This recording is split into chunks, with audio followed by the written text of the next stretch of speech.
በታሪክ ለመጀመሪያ ጊዜ ኢትዮጵያ ወረራን ደገፈች።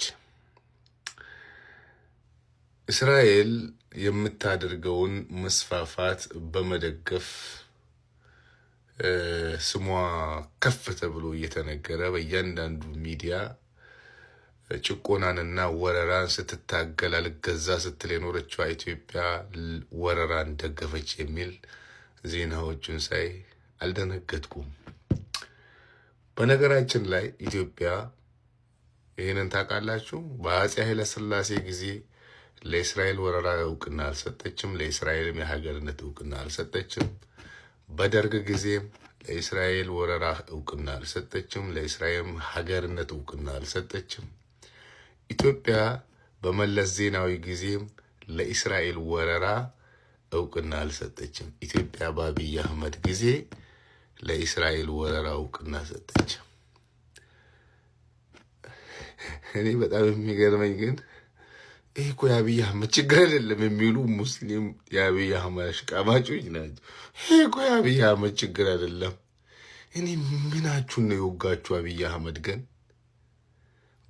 በተለይ ስፔሻሊ የኛ የስልጤ አካባቢ ተወላጅ የአብይ አህመድ ደጋፊዎች የሆነ ቦታቸው ግን አቅላቸውን በቃ በመርፊ ይሁን በመዶሻ ይሁን ወቅቷቸዋል ሰውየው።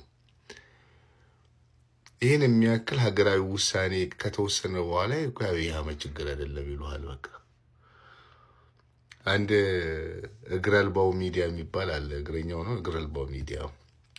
እሱ ላይ ለመዝመት ጊዜ የቀደማቸው የለው። አሁን አብይ አህመድ የእስራኤልን ወረራ ደገፈ፣ በኢትዮጵያ የእስራኤልን ወረራ ደገፈች ተብሎ ሲወራ